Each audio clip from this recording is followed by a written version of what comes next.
मैं कुछ नहीं जानती, बस ईद से पहले बच्चों को कपड़े लेकर दें। हर बार का आपका यही रोना है कि पैसे नहीं है, पैसे नहीं है। और तुम्हें कितनी बार कह चुका हूँ कि काम के हालात खराब चल रहे हैं, जब ठीक होंगे ना तो ले लेंगे कपड़े भी। हालात तो हमारे हमेशा से ही खराब रहे हैं, लेकिन इसका ये मतलब नहीं है कि मैं बच्चों को हर ईद पर पुराने कपड़े पहनाऊं। चलो नहीं पहना सकती तो ना पहनाओ, मगर मैं उधार नहीं लेने वाला।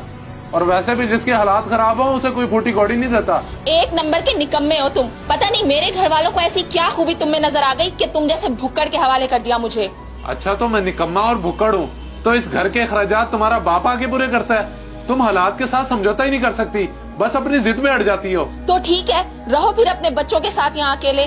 जब तुम हमारी जायज ख्वाहिशात ही नहीं पूरी कर सकते तो मैं क्यों रुकूं तुम्हारे साथ। जा रही हूँ मैं अपने बाप के घर। ठीक है जाओ अपने बाप के घर, देखता हूँ कि कौन से शाही लिबास लेके देता है वो तुम्हें।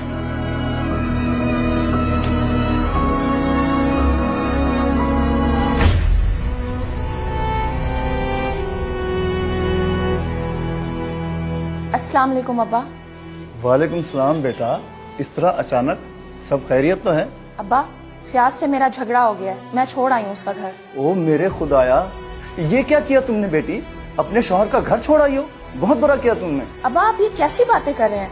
मैं उस कंजूस के साथ कैसे गुजारा कर सकती हूँ जो अपने बच्चों की खुशी के लिए चंद हजार रुपए नहीं खर्च कर सकता। बेटा मैं फयाज को अच्छी तरह जानता हूँ, वो ऐसा बिल्कुल नहीं है, बस तुम ही बेसब्री हो जाती हो। क्या वो पहले घर के खर्चे पूरे नहीं करता? तो अब्बा ये उसका फर्ज है, वो हम पर कोई एहसान नहीं करता। अब आप ही बताएं कि बच्चे नए कपड़ों के बिना ईद कैसे मनाएं? बात समझने की कोशिश करो। आजकल पूरे मुल्क के हालात खराब हैं और उस बेचारे का कारोबार भी सही नहीं चल रहा, तो और क्या करें? आपको मेरी परेशानी नहीं नजर आती, बस दामाद की तरफदारी किए जा रहे हैं। इससे बेहतर था कि मैं भाई के घर चली जाती। रुको बेटा, अच्छा तुम अब परेशान ना हो, मैं करता हूँ फयाज से बात, तुम अंदर चलो।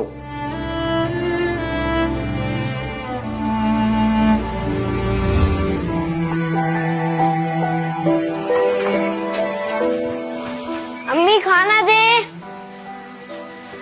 बेटा तुम दोनों की माँ घर नहीं है, किचन से उठा के खा लो खाना। कहाँ गई है अम्मी? उन्हें नहीं पता कि हमारे स्कूल से आने का वक्त है। बस कभी कभी तुम्हारी माँ का दिमाग खराब हो जाता है, जिस वजह से जिद करने लग जाती है। कहती है कि मेरे बच्चों को ईद के कपड़े लेके दो, वरना मैं जा रही हूँ। अब्बू हमें कोई कपड़े नहीं चाहिए, बस आप अम्मी को लेकर आए, उनके बगैर हमारा गुजारा नहीं है। काश ये बात तुम्हारी माँ को भी समझ आ जाए। खैर अब मैं जा रहा हूँ दुकान पे, पहले ही देर हो गई है। और तुम लोग फिक्र ना करो, शाम को लेता आऊंगा उसे।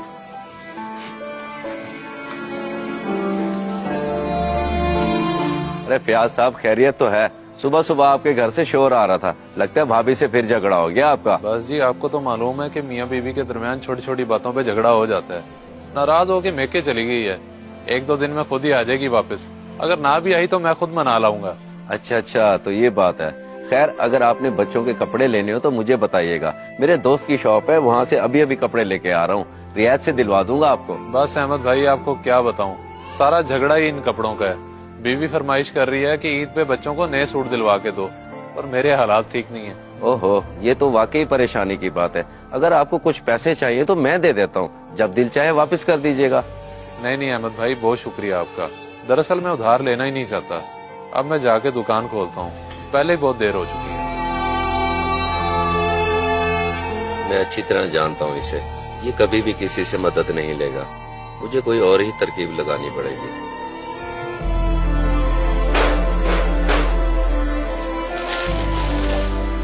फयाज बेटा मैं जानता हूँ गलती मेरी बेटी की है, वो थोड़ी जज्बाती है मगर दिल की बहुत अच्छी है।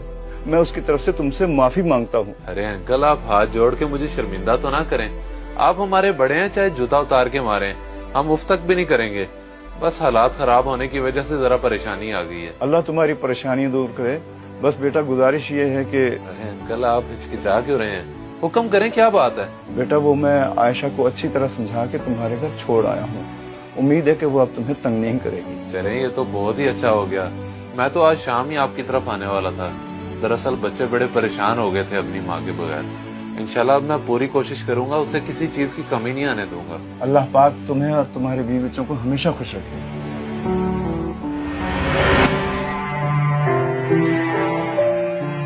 अम्मी मुझे किसी ने कपड़े दिए ही नहीं थे। आमना, आमना, ये तुम दोनों ने अभी तक यूनिफॉर्म क्यों नहीं तब्दील किया?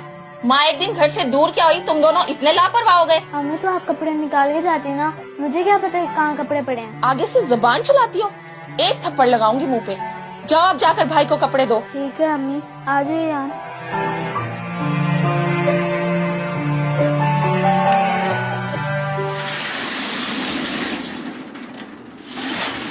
अरे फयाज भाई, मैं तो आपकी दुकान पर सामान लेने आया था, पर शायद आप बंद करके कहीं जा रहे हैं। अहमद भाई, कुछ देर के लिए मैं घर जा रहा था। दरअसल ससुर साहब बेगम को घर छोड़ के गए हैं। बाकी आप बताएं आपको क्या चाहिए, पहले मैं आपको दे देता हूँ। चले, ये तो सही हो गया। आप ये जरा लिस्ट देखें और मुझे बताएं कि ये सारा सामान कितने तक का आ जाएगा। अहमद भाई, आपको इतने सामान की क्यों जरूरत पड़ गई? 3 थैले चीनी, 4 गत्ते घी, ये दाल पत्ती, मेरे अंदाजे से तो ये बिल बहुत ज्यादा बनेगा। 1 लाख के लगभग बिल बन जाएगा। दरअसल फयाज भाई, ये सारा राशन मैंने गरीबों में तकसीम करना है। आपको तो पता है कि रमजान है। आप ये सारा सामान निकालें, शाम को लड़का आके ले जाएगा। फिलहाल आप ये 50,000 रूपए रख ले। जी ठीक हो गया, अफ्तारी से पहले पहले आपको सारा सामान मिल जाएगा।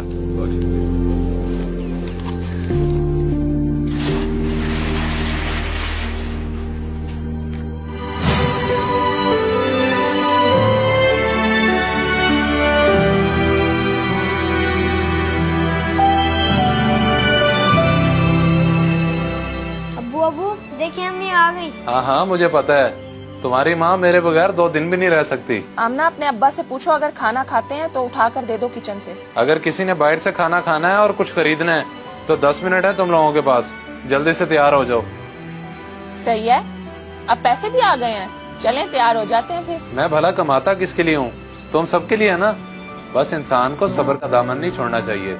अल्लाह ताला सबब बना देता है। आप बिल्कुल ठीक कह रहे हैं। बस मैं तो अबू हम तैयार है, बस आप जल्दी